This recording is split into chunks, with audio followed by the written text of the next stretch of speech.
What was so special about May 17? Nothing special. It wasn't my wife's birthday or our anniversary or even the first day we met. It was an ordinary day, an ordinary Tuesday, and that's why I chose it. My name is Keith, and my marriage to Lisa after 12 years has started to become a little stale, or should I say predictable.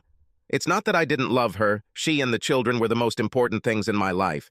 However, that little sparkle that usually appeared in her eyes when I mentioned making love seemed to be gone lately. So, being the hopeless romantic that I am, I decided to give her an evening she would never forget. Monday morning at work, I pulled out the big guns: Katie, Cheryl, and Karen, 3 of the hottest single women at work. Okay, lady, if you could write the script for the most romantic night of your life, what would it be? I asked them. Around midnight, they all started zipping off to Paris, making love in a gondola in Venice, or watching the sunset from a hot tub over the Swiss Alps. Easy, girls, I told them. I'm more thinking about a romantic night at home or in one of the hotels in the city center, something that won't break my bank account. By midday, they were back with a list of ideas that were now in my price range. I thanked them, treated them to lunch, and began making plans. They seemed almost as excited as I was, jumping up and down, telling me that I better not fail, because now they had a bet on how my evening would end. The first thing I did was take Wednesday afternoon off so I could get everything done before she returned. I usually got home around 6, but Lisa was always home by 3:30 to meet the kids as they got off the school bus. On Tuesday night, I told Lisa that my parents wanted to take the kids to dinner and a show on Wednesday, so they probably won't get home until 8 o'clock in the evening. The kids were even more excited when I told them that I had a surprise for their mom and that they would actually spend the night with their grandparents. My parents always spoiled them terribly. I left work around 11:30 on Wednesday with my trusty list in hand. Let's see, free time, children with mothers. Then came a trip to the store. Let's see, a sweet card, tons of good chocolate, and her favorite wine. The girls gave me a complete list of everything that needed to be done, down to the lighting and music to set the mood. The flower girl looked at me strangely when I asked her for 2 pounds of pink petals. That is, until I told her what I was going to do with them. "You must love your wife very much if you went to all this trouble for her," she said, as I left the red rose petals in my hand. I finally booked a table for 8 at Lisa's favorite steakhouse. I figured we'd need some food by 8, and if we decided to cancel dinner, I'd make sure we had steaks in the fridge to grill on the patio. Finally, everything began to come together. I returned home, hid the car behind the house, and brought everything into the kitchen. Let's see, 2:30. That gives me an hour to get everything ready, I told myself. Over the next hour, I froze the wine in the freezer, made a huge heart on the bed with the rose petals, and using chocolate chips, wrote the words, "I love you," in the center. I filled the garden tub with water and sprinkled the remaining rose petals on top of the bubbling water. On my side of the bed, I placed the wine in an ice bucket, and on her nightstand, I placed a card next to the reading light. I dimmed the overhead light, opened a bottle of wine, and poured 2 glasses. I placed our portable CD player on the dresser, and decided that I would turn it on after she entered the bedroom. The last thing I did was take a shower, shave, and strip naked. At exactly 3:25, I heard her car pull up. I was more than ready. I closed the bedroom door, stood at the foot of the bed, naked, holding 2 glasses of wine, and waited for her to come upstairs. I heard muffled laughter and what sounded like a group of horses coming up the stairs as they burst through the bedroom door. Yes, I said they are. Lisa and her boss, Rick. Do you know how long 4.75 seconds are? It's like one huge sigh when your eyes meet hers, or 3 heartbreaks. But it's enough time to kill the romantic mood and destroy a marriage. It took Lisa's brain 1.5 seconds to register that something had changed when she ran into our bedroom. Her shirt was unbuttoned, and her BRA had already been removed. Her brain then sent an impulse to her voice box, which took approximately 2.0 seconds for her to utter the words, "Oh my God," and finally 1.25 seconds for her to realize she was fucked, so to speak. If this wasn't the world record for breaking up a marriage, it should have been at least second. Rick, seeing what was happening, turned around and ran to the front door. It disappeared in less than 45 seconds. I, on the contrary, watched as Lisa began to cry and fell to her knees. I pour the contents of both glasses onto the bed, go to the closet, and start getting dressed. All the while listening to Lisa tell me how sorry she is and how much she loves me. It took me about 5 minutes to get dressed and tell her it was in her best interest for her to leave before I returned. I went downstairs, got into the car, and drove to the nearest place where I could get a drink. So I'm sitting at Tony's, finishing my 4th beer, wondering what my next step will be. At 6:30, I returned to my now quiet and empty house. The front door was unlocked, and Lisa's car was nowhere to be found. After quickly peeing downstairs, I head to our bedroom. Everything was almost the same as when I left. The garden bath was working. The wine, the card, the chocolate were there, untouched. Lisa's closet was open, as were several dresser drawers. I sat on the bed and tried to put my thoughts in order when my cell phone rang. I turned it off without answering because I wasn't in the mood to talk to anyone right now. I know I have to replace the mattress in the guest room, I told myself when I woke up the next morning. I showered, shaved, and went to work, but on the way to my office I looked more like a zombie. "Well, how did it go?" all 3 girls shouted, running into my office. "Judging by the way you look, it must have been one hell of a night," Karen giggled, nudging the other 2. "Oh, that's how it was," I replied, telling them the short version of last night. "Bitch," Katie said too loudly. "What are you going to do?" Cheryl asked.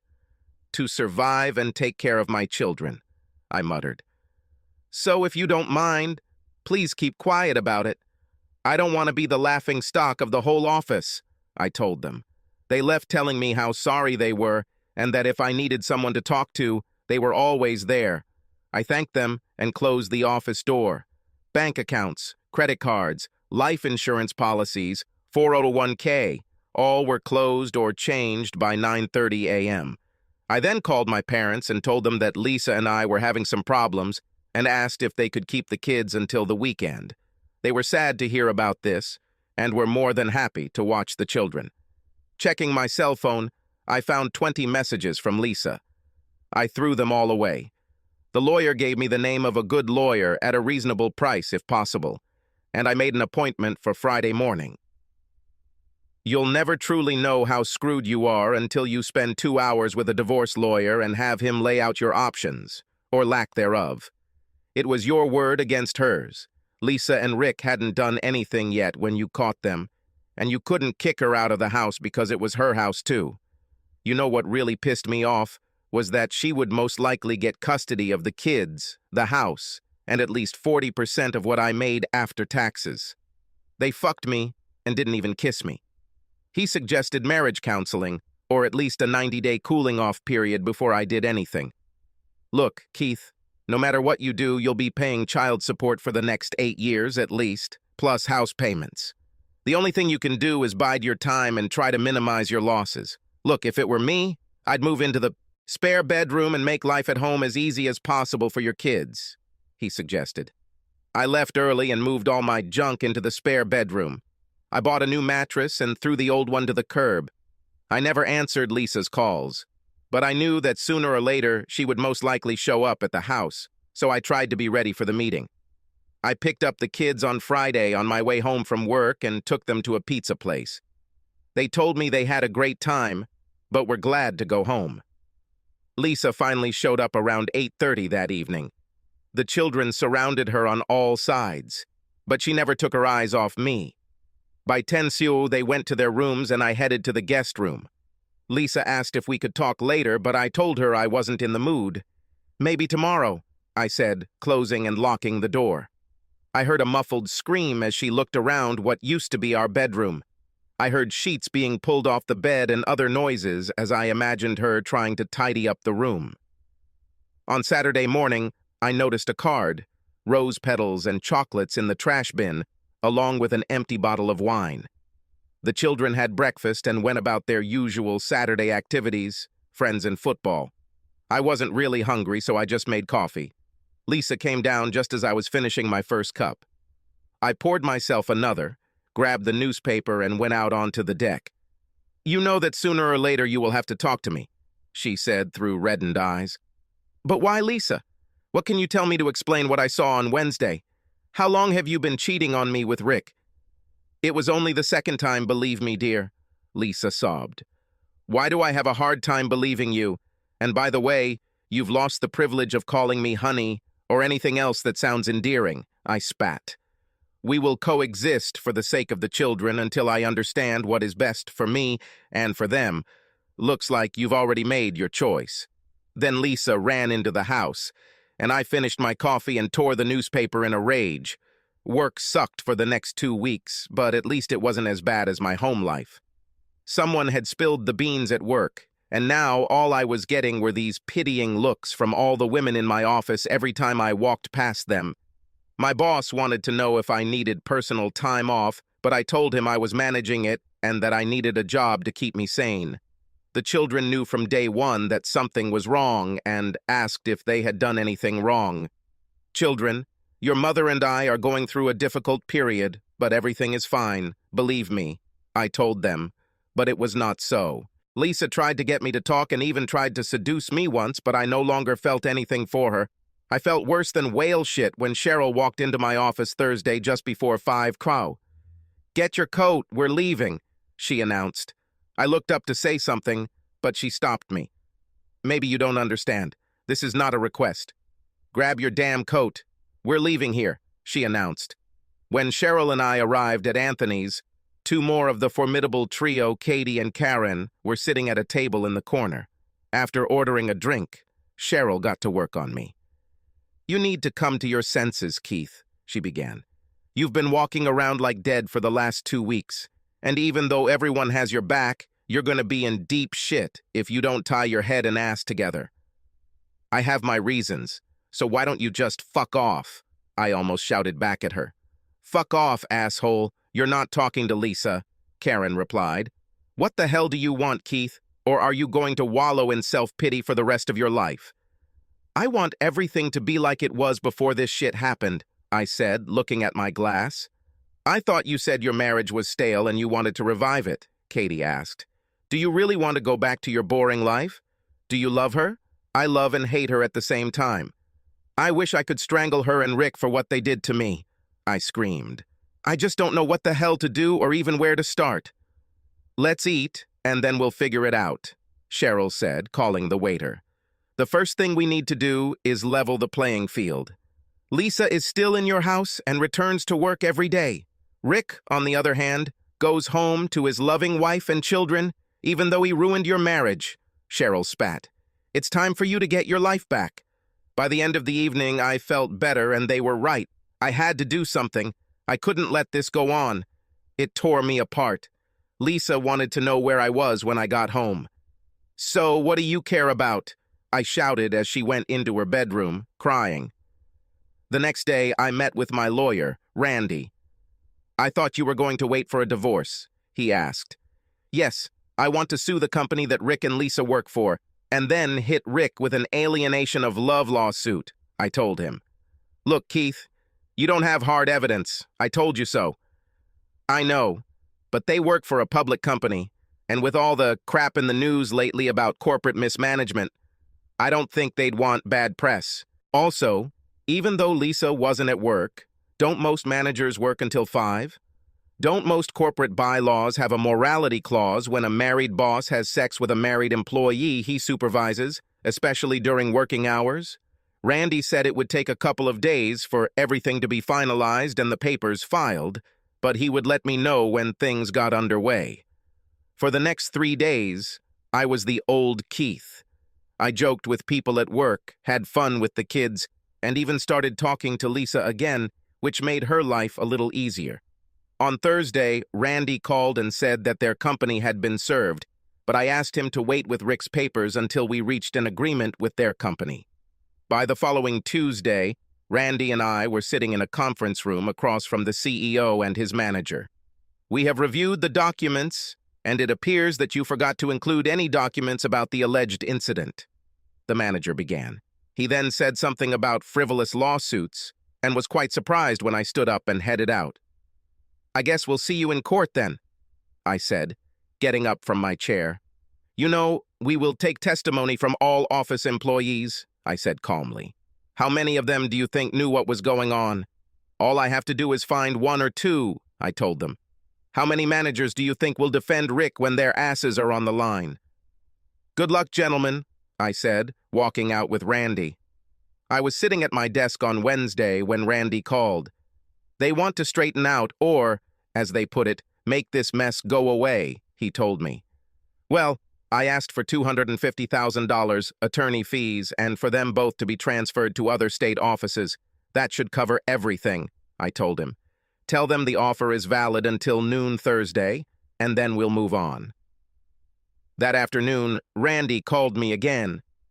"They agreed to the fees and transfers, but they are offering $150,000, he told me. "Randy, stop haggling. Tell them the price is now $300,000, and if they come back with another counteroffer, the price will rise to $400,000. Maybe this will end everything." On Thursday at 3:30, Randy called and said that my offer was accepted and that by 5 hours he would give me the forms to sign. True to his word, the package was delivered to my office at 4:30. "This man said that they were waiting for him," the secretary told me.